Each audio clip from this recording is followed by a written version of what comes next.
Welcome to universe of mathematics classes. आज अपन बात करेंगे प्रतिबिंब की।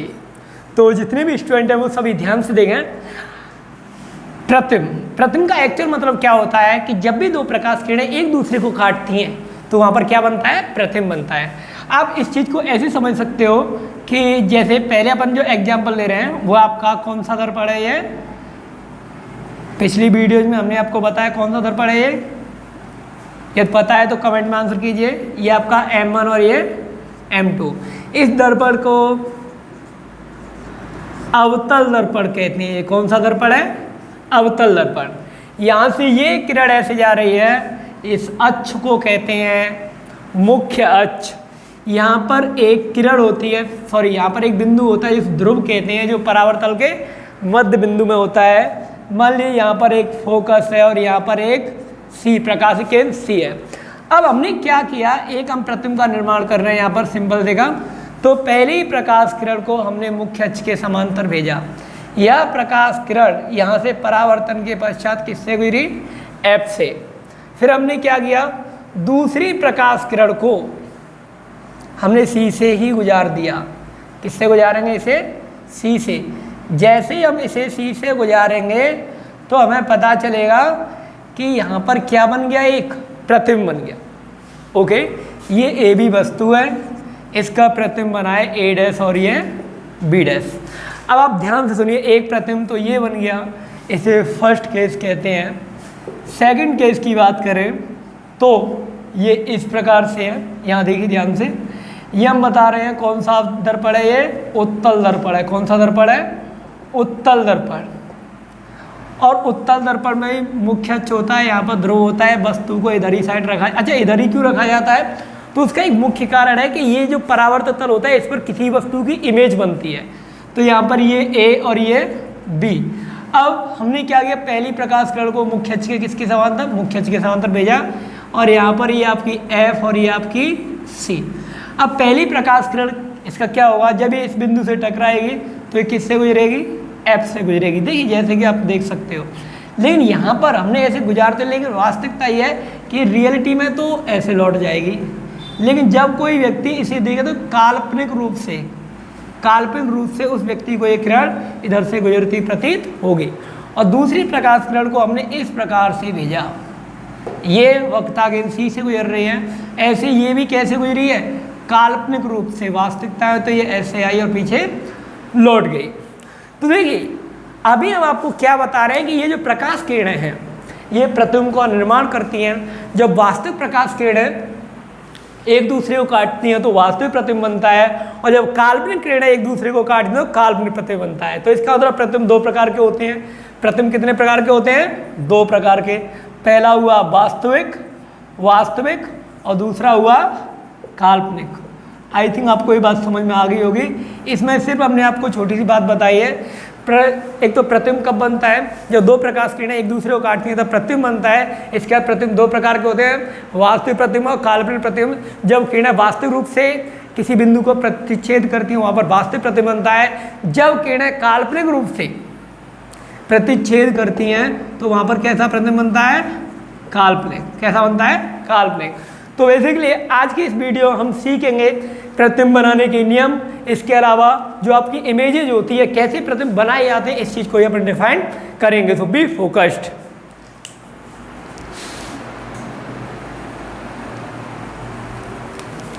अब अपन बात करेंगे प्रतिबिंब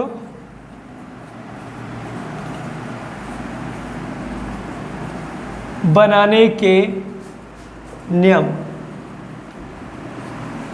कौन से दर्पणों में, गोलीय दर्पणों में। याद रखना एक बात, क्या बात आपको याद रखनी है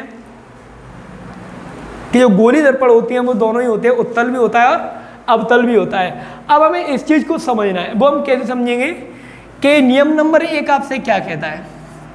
देखिए हमारे साथ ही आप नोट कर लीजिए, नोट कॉपी में देखिए, नोटबुक में। जब प्रकाश किरण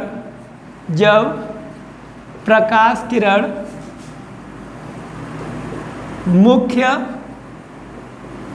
अक्ष के समांतर, मुख्य अक्ष के समांतर गोलीय दर्पण पर, गोलीय दर्पण पर, याद रखना ये गोलीय दर्पण आपका उत्तल भी हो सकता है और अवतल भी होता है। तो यहाँ पर जब प्रकाश किरण मुख्य अक्ष के समांतर गोलीय दर्पण पर आपतित होती है, क्या होती है? आपतित होती है। क्या होती है? आपतित होती है। तो परावर्तन के पश्चात, परावर्तन के पश्चात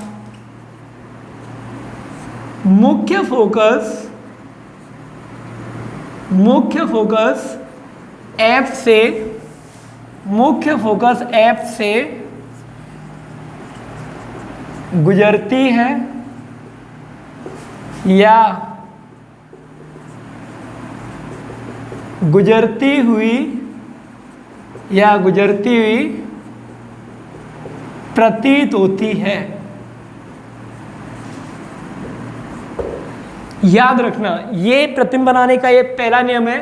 और इसमें देखो इसी यदि अपन ध्यान से पढ़ेंगे ना तो जब प्रकाश किरण मुख्य अक्ष के समांतर गोलीय दर्पण दोनों होते हैं, उत्तल भी और अवतल भी, आपतित होती है तो परावर्तन के पश्चात मुख्य फोकस F से गुजरती है या गुजरती प्रतीत होती है। तो पहले हम इधर बना रहे हैं एक दर्पण और एक इधर हमने एक दर्पण बनाया। आपको बताएं जिधर इसका झुकाव होगा, इधर ही साइड तो इसका झुकाव है, तो देखो यहाँ पर आपको ध्रुव मिल जाएगा, यहाँ पर आपको F मिलेगा फोकस, यहाँ पर वक्रता केंद्र C। वैसे ही क्योंकि इस कर्व का झुकाव उधर है तो सीधी सी बात है हम यहाँ क्या करेंगे, देखिए ये यहाँ ध्रुव मिल जाएगा आपको, इधर ये F मिलेगा और ये C मिलेगा। अब पहला नियम ये कहता है मुख्य अक्ष के समांतर, ये कौन सा दर्पण है अपना? ये दर्पण है आपका अवतल दर्पण। कौन सा दर्पण है ये? अवतल दर्पण। और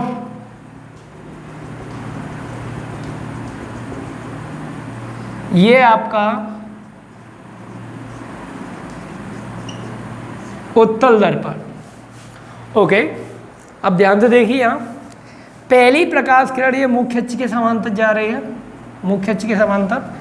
देखिए समांतर जा रही है, समांतर का मतलब है जब दो किरणों के बीच, दो रेखाओं के बीच की दूरी समान हो, तो यहाँ पर भी समान है, यहाँ पर। अब रूल ये कहता है समांतर गोलीय दर्पण पर क्या होती है? आपतित होती है। तो इस बिंदु पर ये आपतित हो रही है। अब जैसे ही आपतित तो परावर्तन के पश्चात मुख्य फोकस F से गुजरेगी। तो जैसे ही परावर्तन हुआ ये तुरंत किससे गुजर गई? F से। तो पहला नियम यही कहता है अवतल दर्पण के लिए। इसके बाद बात करें उत्तल दर्पण के लिए, तो ये आपका क्या है? ये यहाँ पर मुख्य अक्ष है। फिर हमने क्या किया, ये प्रकाश किरण मुख्य अक्ष के समांतर जाएगी। अब इन रियलिटी इस बिंदु से टकराकर ये तुरंत कहाँ चली जाएगी? ऊपर की तरफ। लेकिन जो प्रेक्षक होगा, जो इसे देखेगा, उसे कैसा लगेगा? ये प्रकाश किरण मुख्य फोकस F से जाती ही प्रतीत होगी। तो पहला नियम एकदम क्लियर है, ये जिसको याद है ना उसको कोई दिक्कत नहीं आएगी प्रतिबिंब बनाने के लिए। तो प्रथम नियम आई थिंक आपके लिए क्लियर हो गया कि जब प्रकाश किरण मुख्य अक्ष के समांतर गोलीय दर्पण पर आपतित होती है तो परावर्तन के पश्चात मुख्य फोकस F से या तो गुजरती है या गुजरती प्रतीत हो रही है। तो ये प्रकाश किरण मुख्य अक्ष के समांतर जा रही है, परावर्तन के पश्चात F से गुजर रही है। ऐसे यहाँ पर देखा ये मुख्य अक्ष के समांतर जा रही है और F से गुजरती प्रतीत हो रही है। तो ये आपका पहला नियम एकदम क्लियर है, आप इसे याद कर लीजिए, ये आपको मार्क्स देने में हेल्प करेगा। Just note it.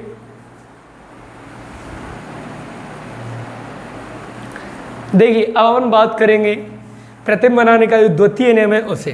पहली बात तो आप सभी ध्यान से सुन लीजिए, ये जो द्वितीय नियम है पहली नियम का जस्ट रेसिप्रोकल है, यानी कि उल्टा है। अब उल्टा कैसे, इसे ऐसे समझते हैं, ये इस नियम का स्टेटमेंट आपसे ये कहता है जब कोई प्रकाश किरण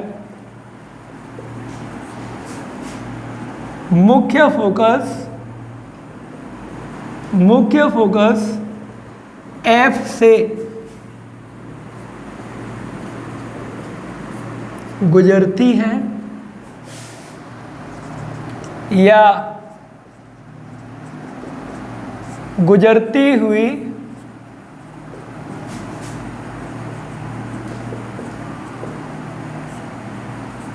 प्रतीत होती है, गुजरती प्रतीत होती है, तो परावर्तन के पश्चात, परावर्तन के पश्चात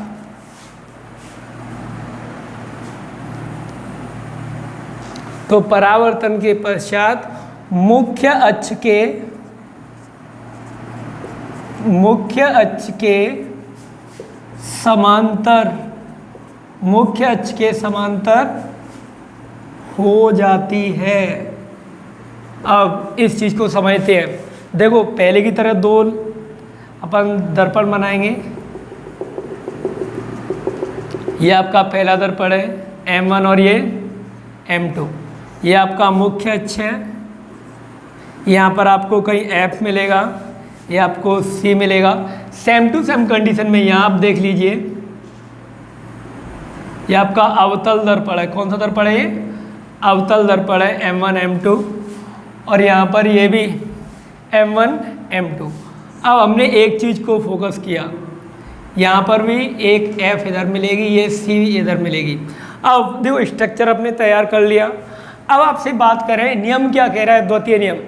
जब कोई प्रकाश किरण मुख्य फोकस F से गुजरती है या गुजरती ही प्रतीत होती है तो परावर्तन के पश्चात वह मुख्य अक्ष के समांतर हो जाएगी। अब देखो फोकस इधर है, अब इससे यदि हम प्रकाश किरण गुजारेंगे तो सीधी सी बात है इसी तरीके से गुजारेंगे। अब जब ये प्रकाश किरण ऐसे गुजरेगी तो इस बिंदु पर टकराने के पश्चात तुरंत ये मुख्य अक्ष के क्या हो जाएगी? समांतर हो जाएगी। क्या हो जाएगी? मुख्य अक्ष के समांतर हो जाएगी। अब ध्यान से देखिए, ये F से गुजर रही है, यहाँ से इस बिंदु पर टकराई, यहाँ से जाते ही ये कैसी हो गई? समांतर। और याद रखिए ये जो नियम है ना, ये नियम इसी स्टेटमेंट को रिपीट कर रहा है। और हाँ, यदि आप इन नियमों को, इसके बाद आप किरण आरेख सीखोगे, इसके बाद हम आपको दर्पण सूत्र भी सिखाएंगे। जितनी चीज़ें इस वीडियो में बता रहे हैं यदि वो आपने सही से की तो आपको डेफिनेटली गुड मार्क्स मिलेंगे इन योर एग्जामिनेशन। अब दूसरा, इसमें प्रतीत होती है तो हम जानबूझ के ऐसे प्रकाश किरण भेजेंगे जो ऐसे प्रतीत हो गए वो किससे गुजर रही है? F से गुजर रही हो। अब वास्तविकता में तो नहीं गुजर सकती। क्यों नहीं यहाँ से गुजर सकती? क्योंकि इधर कलई हो रखी है ना, और इधर से पार नहीं आ सकती। तो प्रेक्षक जो देखने वाला है उसे लग रहा है F से गुजर रही है, तो यहाँ पर प्रतीत हो रही है ना, इन रियलिटी तो कुछ हो नहीं रहा है। तो जैसे इस बिंदु पर ये गुजर रही तो हमने एक काम किया, तुरंत इसको क्या कर दिया? समांतर। और याद रखिए यही नियम है, ये नियम बेहद आसान है। ये आपका कौन सा दर्पण है? अवतल दर्पण में, और ये आपका उत्तल दर्पण में, उत्तल दर्पण में। याद रखिए इन नियमों की सहायता से हम आगे चल के किरण आरेख आएंगे, 8 किरण आरेख आएंगे, उनको बनाने की कोशिश करेंगे और आराम से उनको सीख भी जाएंगे। तो जस्ट नोट इट।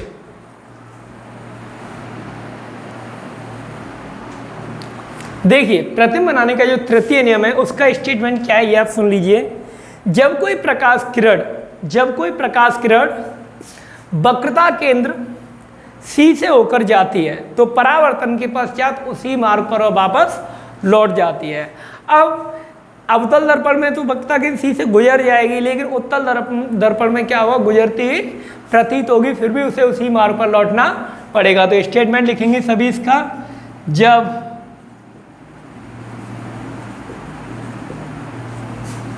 प्रकाश किरण वक्रता केंद्र C से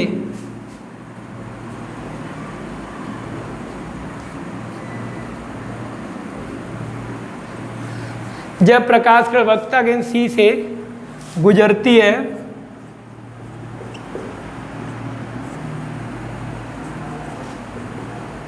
या वक्रता केंद्र की ओर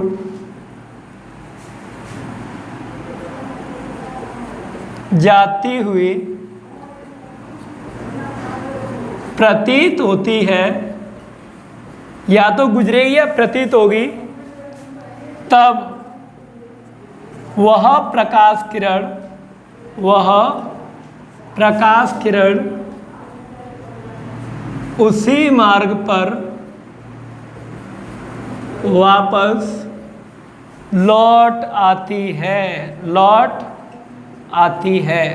ये तीसरा नियम काफ़ी इम्पोर्टेंट है, इसमें अपन समझेंगे ये स्टेटमेंट कहना क्या चाहता है। जैसे कि ये अपना क्या है, इधर एक अवतल दर्पण है,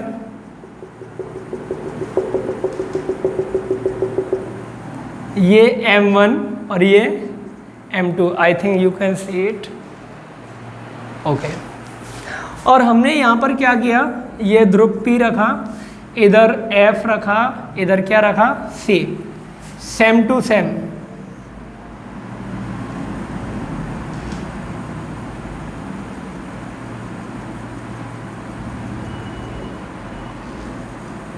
ये M1 और ये M2, ये प्रकाश किरण, ये ध्रुव P।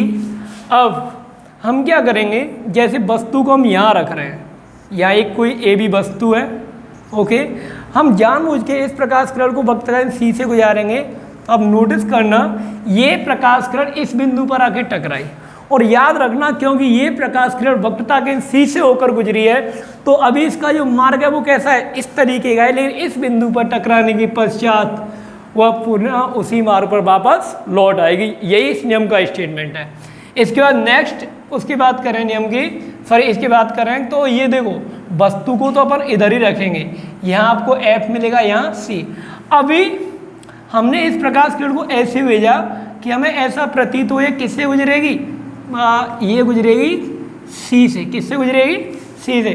तो जब ये C की सीध में जाएगी तो यहाँ तक तो ये सीधी चली जाएगी, लेकिन जैसे इस बिंदु पर आएगी तो तुरंत ये उसी मार्ग पर वापस लौट आएगी। तो ये रहा आपका नियम नंबर 3। इसके बाद बात करेंगे नियम नंबर 4 की।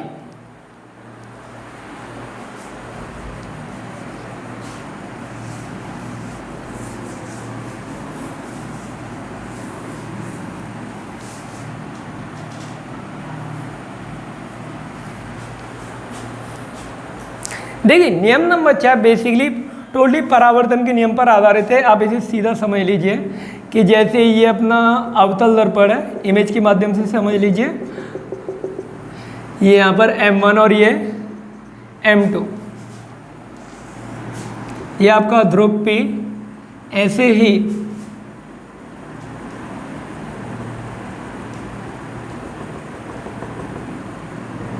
ये M1 और ये M2। फिर हमने क्या किया, ध्यान से नोटिस करना आप, कि हम क्या प्रकाश किरण को उस एंगल से भेजेंगे कि ये जो प्रकाश किरण है ये इस ध्रुव पर जाए।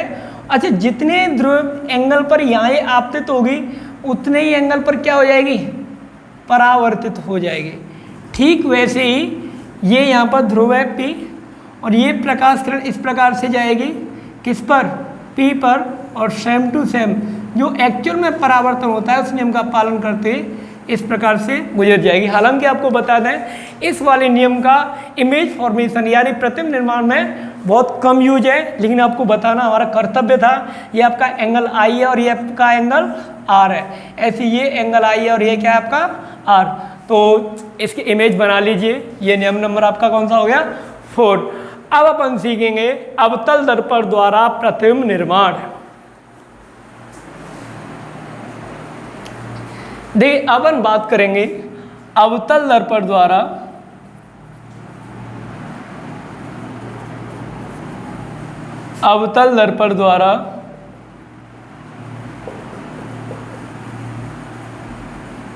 प्रतिबिंब निर्माण। तो इसमें फर्स्ट केस लिखेंगे। फर्स्ट केस क्या है, आप थोड़ा ध्यान से देखिए। अवतल दर्पण द्वारा प्रतिबिंब निर्माण की बात फर्स्ट केस है जब वस्तु अनंत पर स्थित हो। जब वस्तु अनंत पर स्थित हो, पहला केस यही है, जब वस्तु अनंत पर स्थित हो। अच्छा, तो आप एक बात बताइए यहाँ पर देखिए, क्योंकि हम अवतल दर्पण में बात कर रहे हैं तो सबसे पहले अवतल दर्पण का निर्माण किया। अब इसके बाद ये हमने अवतल दर्पण M1 और ये M2 सपोज कर लिया। ये आपका मुख्य अक्ष और यहाँ ध्रुव। अब यहाँ से एक मैथमेटिक्स का कंसेप्ट आता है। देखिए, मैथमेटिक्स का कंसेप्ट यहाँ से ये कहता है, यदि आपसे ये कोई कहे कि ये जो दो समांतर किरणें हैं क्या ये कभी आपस में मिलेंगी, तो इसका जनरली जो आंसर होता है वो नो होता है। तो इस समांतर किरणों की जो बीच की दूरी हमेशा बराबर होती है और ये कभी भी नहीं मिलती। लेकिन यहाँ से एक बात नोटिस करने की है, लेकिन हमारे जो कुछ ग्रेट मैथमेटिशियन हैं उन्होंने ये बताया कि ये दोनों किरणें अनंत पर जाके मिलेंगी। कहाँ पर जाके मिलेंगी? अनंत पर। तो इससे कंसेप्ट ये निकलता है कि वस्तु आपकी अनंत पर है। वस्तु कहाँ पर है आपकी? अनंत पर है। तो रूल ये कहता है यदि वस्तु अनंत पर है तो वस्तु से आने वाली किरणें हमेशा ही समांतर आपतित होंगी। तो जब ये समांतर आपतित होंगी तो आपका जो प्रथम नियम है, प्रथम नियम आपको हमने लिखाया है, आपने नोट कर लिया हो तो आपको पता होगा कि जब कोई प्रकाश किरण मुख्य अक्ष के समांतर आती है, किसके समांतर आती है? मुख्य अक्ष के समांतर आती है, तो वह परावर्तन के पश्चात मुख्य फोकस F से गुजरती है। तो हमने एक काम किया, इस प्रकाश किरण को इधर मुख्य फोकस F से इधर गुजार दिया, ऐसे ही सेम टू सेम इसे ऐसे गुजार दिया। तो हमने अब एक चीज नोटिस की, ये दोनों ही प्रकाश किरणें ऐसे हैं, ठीक है। अब यहाँ पर ये क्या हो रही हैं? मिल रही हैं। तो यहाँ पर क्या बना? प्रतिबिंब। तो हमें प्रतिबिंब के बारे में पता होना चाहिए। तो जब वस्तु अनंत पर होती है तो पहली बात, वस्तु का जो प्रतिबिंब बनता है वो कैसा बनता है? वास्तविक। कौन से दर्पण के लिए? अवतल दर्पण के लिए। सेकंड केस, वास्तविक बनेगा तो जो प्रतिबिंब वास्तविक होते हैं वो कैसे होते हैं? उल्टे। तो वास्तविक तो होगा, साथ ही साथ कैसा होगा? उल्टा। नंबर 3, यदि वास्तविक उल्टा है तो आकार में बहुत छोटा है, तो यहां लिखेंगे बिंदु के समान। आकार में बहुत छोटा है। नंबर 4 की बात करें, वास्तविक उल्टा और आकार में बहुत छोटा है। इसके बाद बात करें नेक्स्ट, बना कहाँ पर है ये भी सबको पता होना चाहिए। तो ये बना है मुख्य फोकस F पर। तो आप ध्यान से सुनिए, जब वस्तु अनंत पर स्थित होती है तो वस्तु का प्रतिबिंब वास्तविक उल्टा आकार में बहुत छोटा बनता है और ये मुख्य फोकस F पर बनता है। यदि आपको इतनी जानकारी हो गई तो definitely you can draw this image and you can write about this image. Okay, just draw it and note down. देखिए, अब इसके बाद बात करेंगे, जब वस्तु अनंत और वक्रता के C के मध्य स्थित हो तो मान लीजिए ये आपकी वस्तु है AB। पहला रूल ये कहता है हमेशा कि प्रकाश किरण मुख्य अक्ष के कैसे जाएगी? समांतर जाएगी, और परावर्तन के पश्चात मुख्य फोकस किससे गुजरेगी? F से। अब हमें इमेज सीधा ही बनाना है तो या तो इसे C से गुजार दो या इससे। नियम नंबर 2 क्या कहता है कि आप F से गुजारिए और उसके बाद ये प्रकाश किरण मुख्य अक्ष की कैसे हो जाएगी? ये समांतर हो जाएगी, और प्रतिबिंब आपको यहाँ मिल जाएगा A' और ये B'। प्रतिबिंब के जो गुण हैं उनको आप लिख लेंगे। पहला गुण है कि आपका ये जो प्रतिबिंब बनेगा वो कैसा बनेगा? वास्तविक बनेगा। दूसरा नियम है जो वास्तविक बनेगा वो कैसा बनेगा? उल्टा बनेगा। तीसरा नियम है कहाँ बनेगा? C और F के मध्य। और फोर्थ है वो ये कहता है आकार में वस्तु से